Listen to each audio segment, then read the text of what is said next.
பயமா இருக்குப்பா, பயமா இருக்குப்பா அப்படின்னு சொன்ன அந்த ஒரு வார்த்தை தமிழ்நாட்டுல இருக்க எல்லா மக்களது மனதிலையும் வந்துட்டு ஆழமா பதிஞ்சிருச்சு. அந்த குழந்தைக்கு என்ன ஆச்சு? ராஜா வந்து என்னோட கல்லூரி கால நண்பர். நேத்து அந்த வீடியோ வந்து எல்லாருமே தமிழ்நாட்டிலே பரபரப்பா இருந்துச்சு. அந்த வீடியோ சில பேர் தேவையில்லாத வதந்தியை பரப்பியிருக்காங்க. அந்த சகோதரி ராஜாவோட மனைவி வந்ததாகவும் வந்து என்ன பண்ணான்னு தெரியல அப்படின்னு நிறைய போட்டிருந்தாங்க. உறவினர் வீட்டுல இருந்த ராஜாவை காவல்துறை கேட்டுக்கொண்டு இருக்கிறாங்க. நான் தான் ராஜாவை வர சொல்லி காவல்துறையிட்ட நேற்று ஒப்படைச்சேன். ராஜாவையும் அந்த நான் தான் ஒப்படைச்சேன். ராஜாவோட மனைவி மருத்துவமனையில சிகிச்சையில இருக்காங்க. உள்ள இருக்கவன வெளில வர சொல்லு. அந்த வீடியோ வெளியிட்டதன் காரணம் என்ன? எதனால இந்த பிரச்சனை உருவாச்சு? அந்த வீடியோ வந்து உள்ள என்ன நடந்துச்சுன்னு தெரியாது. எதுவுமே தெரியாம நம்ம ஒரு வதந்தியை பரப்பக்கூடாது. அந்த வீடியோ எடுத்து ரொம்ப ஒரு வருஷத்துக்கு மேல ஆயிடுச்சு. இந்த வீடியோ எடுத்து ஒரு வருஷம் ஆகுது மேடம். ஒரு வருஷத்துக்கு மேலே ஆகுது. குறிப்பா அவங்க வீட்டுல சொந்த அம்மா அப்பாட்டையோ மாமியார்ட்ட கூட அந்த வீடியோ காட்டல. அப்புறம் எதுக்கு சார் வந்து நான் உங்களுக்கு டைவர்ஸ் கொடுத்துட்டேன், என்ன ஒரு வாரத்துல நோட்டீஸ் வந்துடும், நீ கையெழுத்து போடு, 15 பவுன் வரதட்சணை கேட்டு கொடுமைப்படுத்துறாரு, குடிக்கிறாரு அப்படின்னு சொல்லி அச்சயா வந்து அந்த கடிதத்துல இருந்ததாகவும், அதை பார்த்துட்டு மறுபடியும் அந்த சண்டை வந்து அதிகமாகி 2 பேருக்குள்ள வாக்குவாதம் அதிகமாகி காய்கறி வெட்டுற எடுத்து முகத்தெல்லாம் தன்னையும் மாச்சிக்கிற அளவுக்கு ராஜாவோட மனநிலை போயிருக்கு. அப்படிங்கறது காரணம் அந்த திருச்சியில இருக்க நபரா தான் இருக்கக்கூடும். அவரோட தம்பி தர்மராஜாவோட தம்பி இவர் பேரு வினோத். தம்பி மூலியமா தான் வர வச்சு வந்து காவல்துறையிட்ட ரொம்ப பத்திரமா நம்ம வந்து ஒப்படைச்சோம் மேடம். என்ன மாதிரியான சட்டத்தின் கீழ் அவரை ரிமாண்ட் பண்ணிருக்காங்க மேடம்? சட்டப்பிரிவு ஒரு 4 செக்ஷன் போட்டிருக்கதா சொல்லியிருக்காங்க மேடம். முயற்சி, அடைத்து வைத்து துன்புறுத்துதல், பெண்கள் பேசுதல், இந்த மாதிரிலாம் சொல்லியிருக்காங்க. என் குடும்பமே நாசமா போச்சு. இதுதான் தீர்வா அப்படின்னு நிறைய பேர் அவங்க கருத்துக்களை முன் வச்சனாலதான் நான் உங்ககிட்ட இந்த கேள்வி எல்லாம் கேட்கிறேன். குடும்பத்துக்கு ஏத்தி வந்து இந்த விஷயத்த அச்சையா நினைச்சிருந்தா அது ஈஸியா சரி பண்ணி இருக்கலாம். ஒரு சின்ன விட்டு கொடுக்குற மனப்பான்மை இல்லாம தான் இவ்வளவு பெரிய விஷயம் வந்து முடிஞ்சிருக்கு. கலாட்டா வாய்ஸ் நேயர்களுக்கு வணக்கம். இன்னைக்கு நம்ம யாரை சந்திச்சு பேச போறோம்னா, நேத்து சோசியல் மீடியால எல்லாராலும் என்னாச்சு, என்னதான் நடந்தது அப்படின்னு பதற வைத்த ஒரு வீடியோ. ஒரு கணவர், அவர் பேர் தர்மராஜ், அவர் வந்து தனது மனைவியை, அவங்களுக்கு ஒரு தவறான பழக்கம் இருந்தது, அதனால வந்துட்டு அவரை நான் வந்துட்டு போட்டுட்டேன் அப்படிங்கிற வார்த்தையை சொல்லிட்டு தன்னோட குழந்தைய கையில வச்சுட்டு என்னோட வாழ்க்கையை நான் வந்துட்டு கெடுத்துட்டேன் அப்படின்னு அழுது போட்ட ஒரு வீடியோ சோசியல் மீடியால பெரும் அளவுல வைரலாகி போச்சு. இன்னைக்கு அந்த எப்படி சேஃபா இருக்காங்களா, அங்க என்ன நடந்தது, எது உண்மையான சம்பவம் அப்படிங்கிறத தெளிவா கேட்டு தெரிஞ்சுக்கலாம். தர்மராஜோட நண்பர் வினோத் அவர்கள் நம்ம கூட இணைஞ்சிருக்கிறாரு. அவர்கிட்ட ரொம்ப தெளிவான விளக்கத்தை கேட்டு தெரிஞ்சுக்கலாம். வாங்க. வணக்கம் சார். கலாட்டா நேயர்களுக்கு வணக்கம்.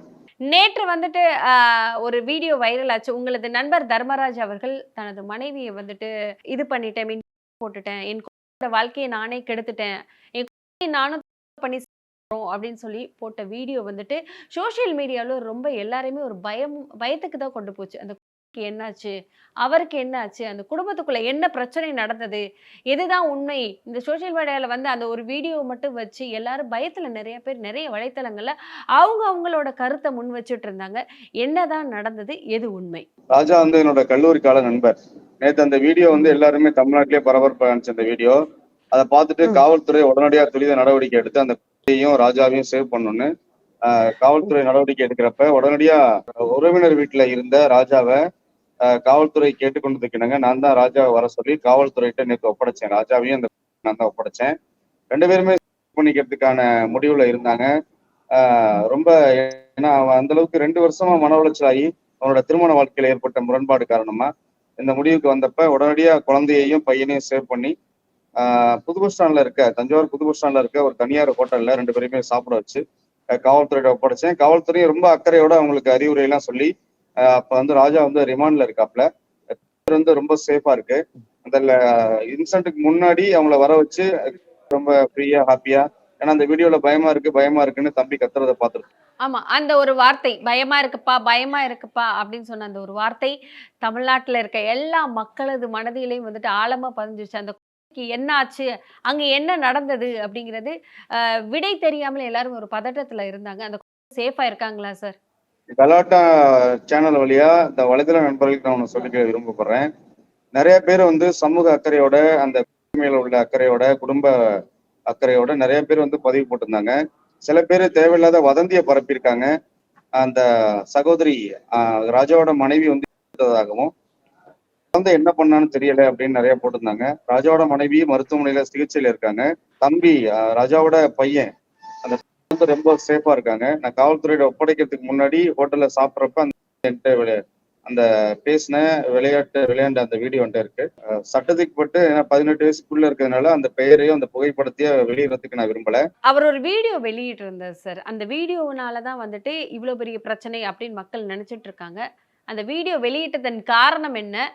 எதனால இந்த பிரச்சனை உருவாச்சு? இல்ல வீடியோனால பிரச்சனை வந்தது இல்ல மேடம். அதுக்கு முன்னாடியே வந்து சகோதரி அச்சயா வந்து ரொம்ப நல்ல பொண்ணு. அவங்களுக்கு மேரேஜ் ஆகி ரொம்ப ஹாப்பியா இருந்தாங்க. மேரேஜுக்கு நிறைய விஐபிஸ்லாம் வந்திருந்தாங்க. என்னோட நண்பர்னால நான்லாம் போயிருந்தேன். அவங்கள வந்து அச்சயாவை வந்து பியூட்டிஷியன் படிக்க வச்சது ராஜா தான் படிக்க வச்சாங்க. ஸ்கூட்டி வாங்கி கொடுத்தாங்க. பியூட்டிஷியன் கிளாஸ் அனுப்புனாங்க.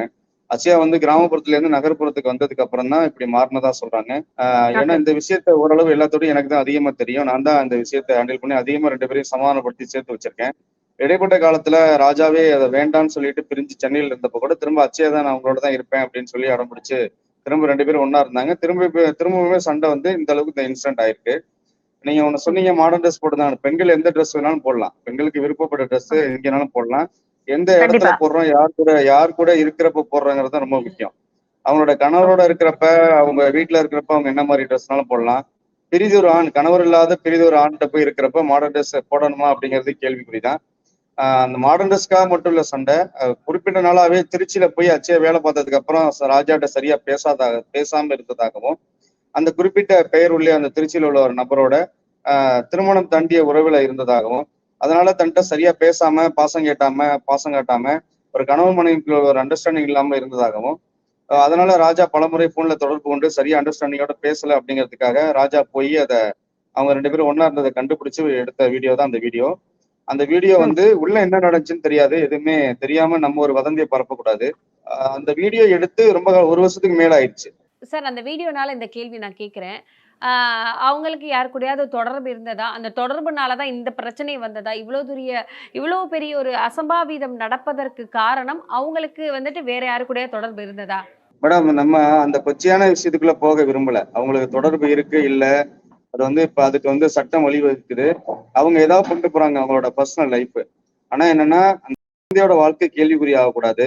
2வது ஒரு இளைஞனோட மனம் வந்து இந்த அளவுக்கு மன உளைச்சல் ஆகி இன்னைக்கு சிறைச்சாலையில இருக்காப்ல அப்படின்னா இந்த சூழலை உருவாக்கியது யாரு, இந்த 2 பேர்ல யாரு மேல தப்பு இருக்கு அப்படின்னு நம்ம ஆழமான ஒரு ஆராய்ச்சிக்கெல்லாம் போக வேண்டியது இல்ல. நடந்துருச்சு.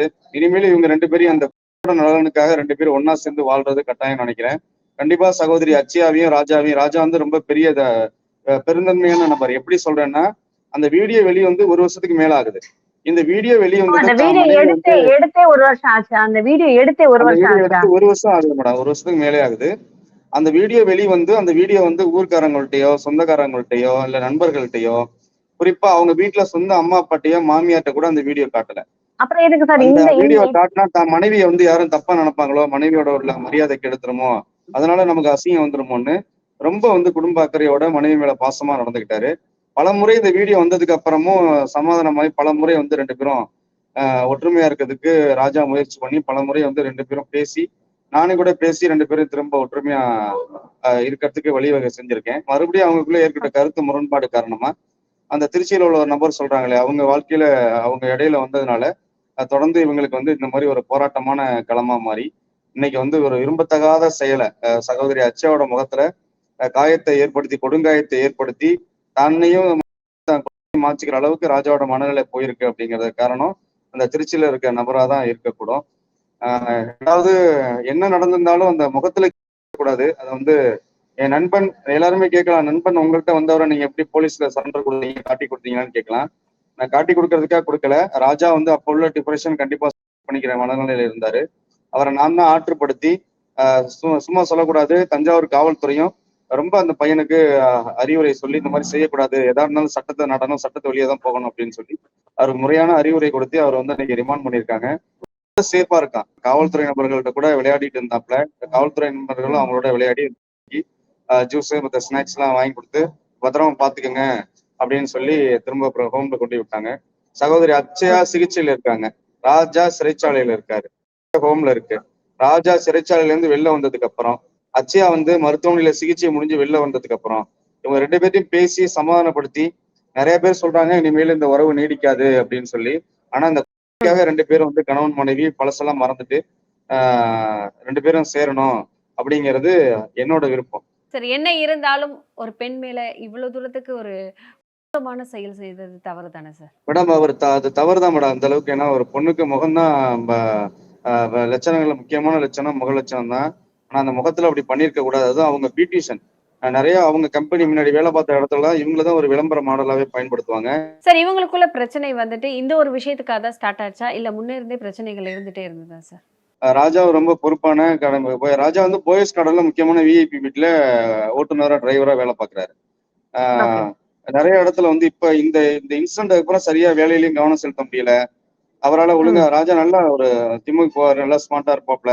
இப்ப வந்து ரொம்ப அவரோட பாத்தீங்கன்னா வடநாட்டுக்காரர் இங்க வந்து வேலை இல்லாம கஷ்டப்பட்டு ஒரு வேளை சாப்பிடுற மாதிரி அந்த மாதிரி ரொம்ப ரொம்ப அவரோட உடலும் மெலிஞ்சிருச்சு, அவரோட மனசு ரொம்ப காயப்பட்டிருக்கு. சகோதரி அச்சயாவும் வந்து எந்த மாதிரி சூழல்ல இருக்காங்க, முழுசா அவங்கள்ட்ட நடந்தது என்ன, அவங்க என்ன மனநிலையில இருக்காங்க. ஏன்னா அவங்க நடந்துகிட்ட விதத்தை பார்த்தா எல்லாருமே வந்து அவங்களை வெறுக்கிற மாதிரியும் அவங்களுக்கு எதிராக வந்து கருத்து சொல்ற மாதிரி இருக்கு. இருந்தாலும் அவங்க பக்கம் என்ன நியாயம் இருக்குன்னு நம்ம அதையும் பார்க்கணும். நியாயம் இருந்து இவங்க நியாயத்தையும் அவங்க நியாயத்தையும் கேட்டு இந்த ஒரு ஜட்மெண்ட் சொல்ற பொசிஷன்ல நம்ம இல்லை. 2 பேரையும் இதை மறைச்சிட்டு இதை அழிச்சிட்டு மறுபடியும் வந்து இவங்க 2 பேரும் சமாதானமா இருக்கணும், அந்த குடும்பத்தோட நலனை பாதுகாக்கணும் அப்படின்னு தான் மேடம் எல்லாரோட விருப்பமா இருக்கு. கண்டிப்பா சார். இது ஒரு குடும்ப பிரச்சனை. குடும்பத்துக்குள்ள இருந்தா யாருமே வந்துட்டு இத பத்தி பேச மாட்டாங்க. இத பத்தி கேட்க மாட்டாங்க. ஒரு சோசியல் மீடியால அந்த வீடியோ வெளிய வந்ததுனால, தன் குழந்தையை வைத்துக்கிட்டு உங்களது நண்பர் தர்மராஜ் அவர்கள் இந்த மாதிரி நான் பண்ணிட்டேன். என் குழந்தையோட வாழ்க்கையை நான் கெடுத்துட்டேன் அப்படின்னு சொன்னனால தான் எல்லாரும் என்ன நடந்தது? எதற்காக இவர் இப்படி பண்ணுனாரு? என்னதான் இருந்தாலும் எவ்வளவு பெரிய பிரச்சனையா இருந்தாலும் ஒன்று விலகி போயிரணும். இல்லைன்னா பெரிய ஆட்களை வச்சு பேசி சரி பண்ணியிருக்கணுமே. இதுதான் தீர்வா அப்படின்னு நிறைய பேர் அவங்க கருத்துக்களை முன் வச்சனால தான் நான் உங்ககிட்ட இந்த கேள்வி எல்லாம் கேட்கிறேன். ராஜா வந்து என்னன்னா விலகி போயிட்டாரு இந்த இன்சிடென்ட் நடந்ததுக்கு அப்புறம். தஞ்சாவூர் அனைத்து மகளிர் காவல் நிலையத்துல 2 பேருக்கும் திரும்ப ஒரு அந்த கம்ப்ளைண்ட் கொடுத்து அச்சயா கம்ப்ளைண்ட் கொடுக்குறாங்க வேணும்னு அதை பேசி அச்சயாட்டே கொடுக்குறோம். மறுபடியும் ராஜா வந்து சென்னை போயிட்டாப்ல. வேணான்னு சொல்லி தான் போனாங்க, விலகி போயிட்டாங்க. விலகி போனதுக்கு அப்புறம் மறுபடியும் அச்சயா தான் போனாங்க. அச்சயா போனாங்க, மறுபடியும் வந்து அவங்கள விட்டு கொடுக்குற மனப்பான்மை. ராஜா வந்து எதையுமே விட்டு கொடுக்குற மனப்பான்மையில இருந்தாரு. ராஜாட்ட நிறைய அப்போதைக்கு குறைகள் இருக்கு. வறுமை இருந்துச்சு. அப்புறம் சென்னைக்கு அதுக்காக வேலைக்கு போனாரு. வறுமைக்காக வந்து ஒரு விஷயம் தவறு நடக்குதுன்னா அதை ஏத்துக்க முடியாது மேடம். எத்தனையோ பெண்கள் இன்னைக்கு எவ்வளவு வறுமையா இருந்தாலும் அவங்களோட திறமையில குடும்பம் பண்றாங்க. சகோதரி அச்சயா கண்டிப்பா. திறமையான பொண்ணு. ஆரம்பத்துல திறமையான நல்ல திறமையான பொண்ணு தவிர பட் குடும்பத்துக்கு ஏத்தி வந்து இந்த விஷயத்த அச்சயா நினைச்சிருந்தா அதை ஈஸியா சரி பண்ணி இருக்கலாம். ஒரு சின்ன சின்ன விட்டு கொடுக்குற மனப்பான்மை இல்லாம தான் இவ்வளவு பெரிய விஷயம் வந்து முடிஞ்சிருக்கு மேடம். ராஜா அவங்க கூட இவங்க வாழ வேண்டாம் அப்படின்னு சொல்லிட்டு டிவோர்ஸ் ஏதாவது அப்ளை பண்ணியிருந்தாங்களா சார்? பட்டுக்கோட்டையில ஆக்சுவலா வந்து அச்சயா வெளியில தங்கி வேலை பார்த்துட்டு இருக்காங்க. இப்போ வந்து ராஜா அச்சயா தம்பதிகளோட பையனோட படிப்புக்காக பட்டுக்கோட்டையில வீடு எடுத்து அவங்க தனியா தங்கி இருந்திருக்காங்க. இந்த தகவலை ராஜாட்ட சொல்லாம ராஜாவா தெரிஞ்சுக்கிட்டு அங்க போறாரு. போறப்ப கூட அச்சயா வர வேணாம்னு சொல்லல. 2 பேரும் ஒன்னாதான் இருக்காங்க. கோவிலுக்கு போறாங்க, சாமி கும்பிடுறாங்க. ஆனா வந்து இவங்களுக்குள்ள கணவன் மனைவிக்குள்ள திரும்ப வந்து இந்த கருத்து முரண்பாடு ஏற்பட்டிருக்கு. அப்போ வந்து என்னன்னா அச்சயா வந்து நான் அவங்களுக்கு டைவர்ஸ் கொடுத்துட்டேன், இன்னும் ஒரு வாரத்துல நோட்டீஸ் வந்துடும், நீ கையெழுத்து போடு. 15 பவுன் வரதட்சணை கேட்டு கொடுமைப்படுத்துறாரு, குடிக்கிறாரு அப்படின்னு சொல்லி அச்சயா வந்து அந்த கடிதத்துல இருந்ததாகவும் அதை பார்த்துட்டு மறுபடியும் அந்த சண்டை வந்து அதிகமாகி 2 பேருக்குள்ள வாக்குவாதம் அதிகமாகி காய்கறி வெட்டுற எடுத்து முகத்தெல்லாம் அதுக்கப்புறம் வந்து அச்சயாவை மருத்துவமனையில சேர்த்ததாகவும் ராஜா அங்கிருந்து தப்பிச்சிட்டதாகவும் அதுக்கப்புறம் காவல்துறை தேடுதல் வேட்டையில ஈடுபடுறப்ப நான் தான் எங்க இருக்காரு ராஜா எங்க இருக்காருன்னு தம்பி அவரோட தம்பி இவரு பக்கத்துல வாங்க தம்பி அவரோட தம்பி தர்மராஜாவோட தம்பி இவர் பேரு வினோத் தான். இவரை தொடர்பு கொண்டு எங்க இருக்காருன்னு அவரை வர வச்சு தம்பி மூலியமா தான் வர வச்சு வந்து காவல்துறையிட்ட ரொம்ப பத்திரமா நம்ம வந்து ஒப்படைச்சோம் மேடம். ஸோ இப்போ தர்மராஜ் அவர்களை ரிமாண்ட் பண்ணியிருக்காங்கன்னு சொல்லியிருக்கீங்க. என்ன மாதிரியான விஷயங்கள் என்ன மாதிரியான சட்டத்தின் கீழ் அவரை ரிமாண்ட் பண்ணியிருக்காங்க? மேடம் சட்டப்பிரிவு 4 ஒரு 4 செக்ஷன் போட்டிருக்கதா சொல்லியிருக்காங்க மேடம். முயற்சி, அடைத்து வைத்து துன்புறுத்துதல், பெண்கள் பேசுதல் இந்த மாதிரிலாம் சொல்லியிருக்காங்க. உங்க சகோதரருக்கும் அவங்களோட மனைவிக்கும் தொடர்ந்து பிரச்சனைகள் இருந்துட்டே இருந்ததா? 8 மாசமா பிரச்சனை மேடம் போயிட்டு இருந்துச்சு. அந்த பையன் வந்து போய் அண்ணன் திருச்சியில போயிட்டு வீடியோ எல்லாம் எடுத்து எங்கள்கிட்ட எங்க ஃபேமிலிக்கு எங்களுக்கு தெரியாது, அவங்க ஃபேமிலிக்கு மட்டும் தான் தெரியும். அவங்க ஃபேமிலிக்கு மட்டும் தெரிஞ்சு கண்டிச்சு வைக்க சொல்லி இந்த மாதிரி பிரச்சனை பண்ணிட்டு இருக்காப்புல. இந்த விஷயம் இவ்வளவு தூரம் பிரச்சனை ஆகுறதுக்கு ஆயிருக்கு. ஏன் குடும்பத்துல இருக்கிறவங்க எல்லாரும் இதை பேசி சரிப்படுத்தல? இல்ல மேடம், நிறைய முயற்சி பண்ணாங்க. அது என்னன்னா, இப்ப வந்து மேடம் அவங்க குடும்பத்துல இப்ப ராஜாவோட அம்மா அப்பா எல்லாமே விவசாய கூலி தான். அவங்க எல்லாமே விவசாய கூலி தான். அச்சயோட அம்மா அப்பா இவங்க 2 பேருமே வந்து பெரிய வசதியான குடும்பம் கிடையாது மேடம். நடுத்தர குடும்பம் தான். ம். நிறைய தடவ ட்ரை பண்ணாங்க. ராஜா எல்லாத்துலயும் என்னன்னா, அவர் மனைவிய வந்து மற்ற நபர்கள் வந்து எதுவும் கேட்கிறதோ, பேசுறதோ அந்த மாரி விஷயத்த விரும்ப மாட்டாரு.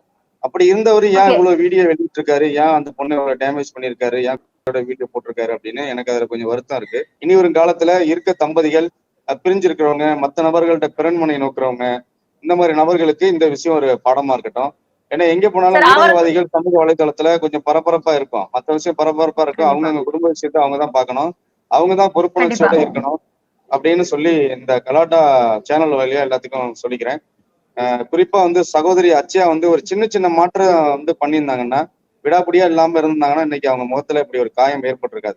ஏன்னா எப்போதுமே வந்து பெரிய பெரிய மன உளைச்சலுக்கு உள்ளாக்குனதுனாலதான் இப்படி பண்றேன்னு சொல்லி இப்ப கூட சிறைச்சாலையில நாங்க ராஜாவை வினோத் தான் பாத்துட்டு வந்தாப்ல. அப்ப கூட திரும்ப திரும்ப என் மனைவி இப்படி பண்ணிட்டேனே அப்படின்னு ரொம்ப உள்ள போனது ரொம்ப கண்ணீர் விட்டு அழுவுறதா தான் சொல்றாங்க. அந்த அளவுக்கு ஓகே மனைவி சார். மீது ரொம்ப அதீத காதல் கொண்ட ஒரு ராஜா. அதுதான் அந்த அந்த காதல் தான் இந்த முரண்பாடா இருக்கிறதுனால இந்த அளவுக்கு போய் ஒரு விரும்பத்தகாத செயலை சகோதரி அச்சயா வந்து அந்த போட்டோ பாக்குறப்ப ரொம்ப கஷ்டமா இருக்கு. அதனால இந்த மாதிரி சம்பவத்துல யாருமே எதுக்குமே சட்டம் வந்து நமக்கு எல்லா விஷயத்துக்குமே வழிவகுக்குது. சட்டத்தை நாடலாம், ஊர்ல பெரியவங்களை நாடலாம். அப்படிங்கிறது எப்போதுமே ஏற்புடையது இல்லை மேடம். ஒரு 3வது நபர்னால இவ்வளவு பெரிய பிரச்சனை வந்திருக்கு. அவர் மேல ஏதாவது ஒரு நடவடிக்கை எடுக்கப்பட்டிருக்கா? மேடம் நடவடிக்கை சட்டப்படி எடுக்க முடியாது மேடம். இப்ப மாண்புமிகு உச்சநீதிமன்றத்துல தீர்ப்பு சொல்லியிருக்காங்க. இந்த மாதிரி விருப்பப்பட்டு 2 பேர் வந்து ஒரு முறைகேடான உறவுல இருக்கிறதுக்கு வந்து யாரும் நீங்க தொந்தரவு பண்ணக்கூடாது அப்படின்னு. பாரத நாட்டுல நீதிபதிகளை விமர்சனம் பண்ணக்கூடாது. ஏன்னா அவங்க வந்து ரொம்ப மரியாதைக்குரியவங்க. ஆனா அவங்க தீர்ப்புல வந்து கருத்து சொல்லலான்னு கருத்துரிமை சட்டம் நமக்கு கொடுத்துருக்கு. ஆனா இப்படி ஒரு தீர்ப்பு வந்து பிறன்மனை நோக்குறதுனால ஒரு குடும்பமே அழியுது அப்படிங்கிறப்ப இந்த மாதிரி விஷயங்கள் சரிதானா? அப்படி இல்லாட்டி இதுக்கு வந்து வேற ஏதாவது ஒரு ஒழுக்க நெறிப்படுத்துறதுக்கு, இந்த மாதிரி விஷயங்கள் நடக்காம தடுக்கிறதுக்கு வேற ஏதாவது விஷயம் பண்ணலாமா? அப்படின்னு சட்டம் அறிந்த பெரியவர்களும், நம்ம மாண்புமிகு ஆட்சியாளர்களும் இது சம்மந்தமா யோசிச்சு, ஏன்னா இந்த விஷயங்கள் நிறைய நடக்குது. பிறன்மனை நோக்குறதுனால கணவன் மனைவிக்குள்ள சண்டை வந்து கணவன் வந்து மனைவியை தாக்கிறாங்க, மனைவி வந்து கணவனை தாக்கிறாங்க. கணவன் நிறைய இடத்துல வந்து பெண்களை வந்து விஷயத்தெல்லாம் நம்ம சேனல்ல நிறைய பாக்குறோம். அதனால தமிழ்நாடும் இந்த தேசமும் அமைதியா இருக்கணும் அப்படின்னா நிறைய விஷயம் வந்து ரொம்ப கஷ்டப்பட்டு மனைவி மக்களுக்காக சில பேர் வெளிநாட்டுல போய் வேலை பார்க்கறாங்க, வெளி மாநிலத்துல போய் வேலை பார்க்கறாங்க, வெளி டிஸ்ட்ரிக்ட்ல போய் வேலை பார்க்கறாங்க. எல்லாம் தன்னோட குடும்பத்துக்கு அக்கறையில போய் வேலை பார்க்கறாங்க. இது வந்து நான் பெண்களுக்கு மட்டும் சொல்லல, ஆண்களுக்கும் சொல்றேன், பெண்களுக்கும் சொல்றேன். இந்த விரும்பத்தகாத உறவு, திருமணம் தாண்டிய உறவு அப்படிங்கிற விஷயத்த நம்மளோட இலக்கியங்கள் நமக்கு சொல்லுது. நம்மளோட வாழ்வியல் முறை நமக்கு சொல்லுது. ஸோ நம்ம வந்து அந்த பண்பாட்டை ஃபாலோ பண்றது சிறப்பா இருக்கும்னு நினைக்கிறேன் மேடம். விளக்கம் கொடுத்ததுக்கு இவ்வளவு தூரம் இந்த பிரச்சனையில என்ன நடந்திருக்கு அப்படிங்கறத ரொம்ப தெளிவா சொல்லியிருக்கீங்க. மக்களுக்கு புரியும் நினைக்கிறேன். தொடர்ந்து பேசுவோம். நன்றி.